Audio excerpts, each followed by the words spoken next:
Hi everybody, Martin here again.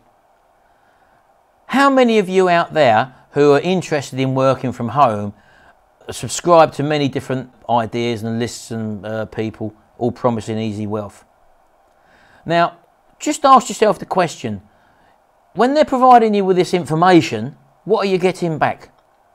Well, I guarantee that 9 times out of 10, what you're getting back is your inbox will be bombarded with offers, not only from that person, but from other people where they're promoting other people's goods.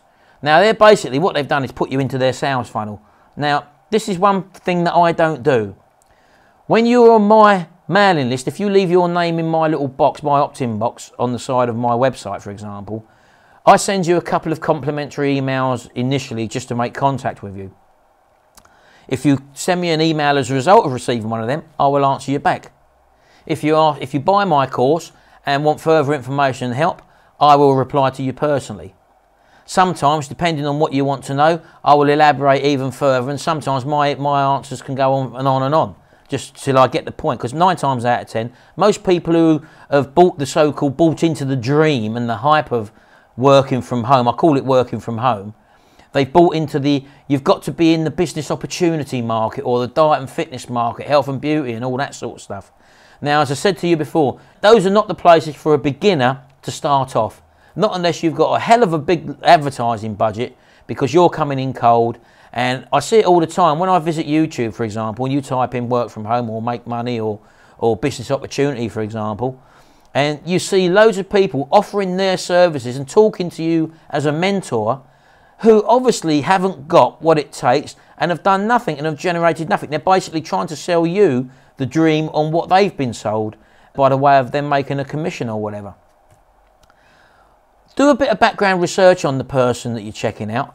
Visit YouTube, type their name in or their so-called business, or go to Google and do the same, type in their business and name. See how many results they find.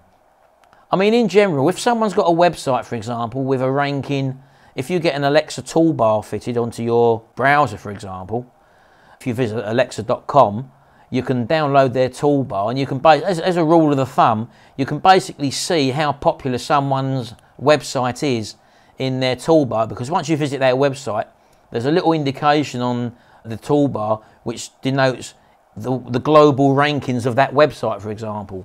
And this is a good test as well.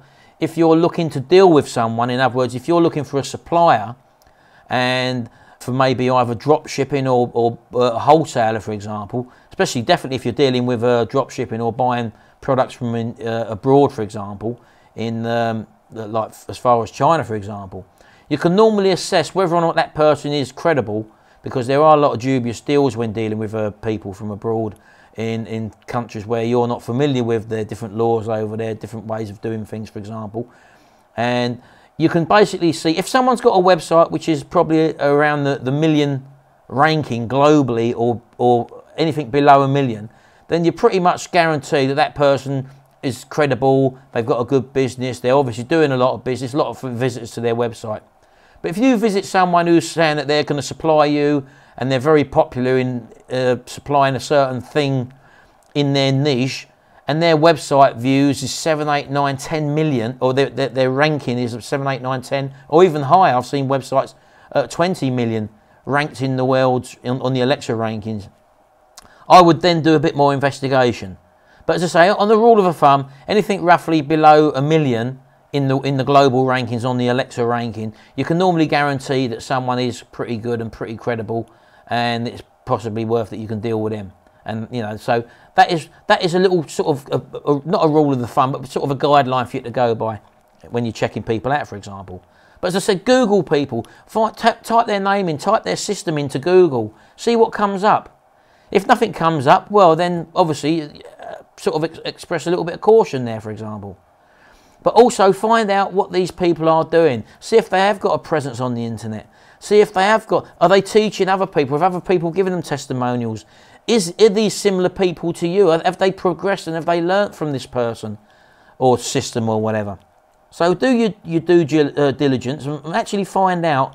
Don't just jump in and buy because you've read a sales letter and you've really got hyped up over the sales letter, for example, and you know you want to buy there and there. They're designed, these letters, to be that way.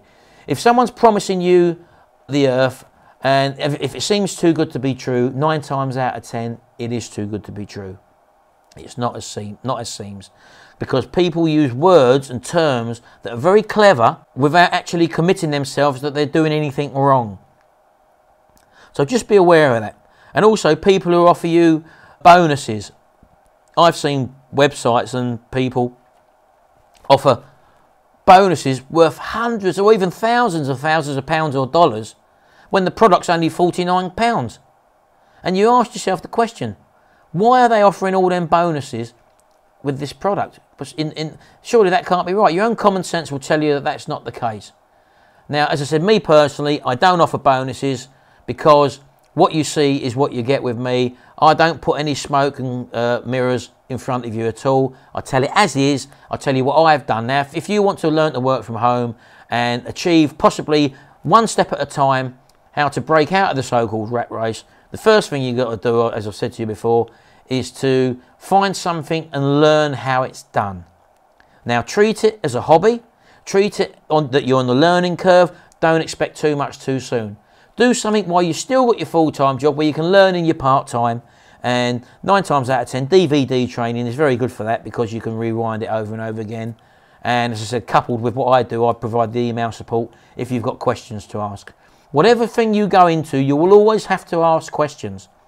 And you need to have the machinery in place where you can actually physically ask them questions. It's all like having an FAQ page on a website and saying, just these are the questions that are most commonly answered. But 9 times out of 10, some people need to be explained things in a certain way for it to sink in.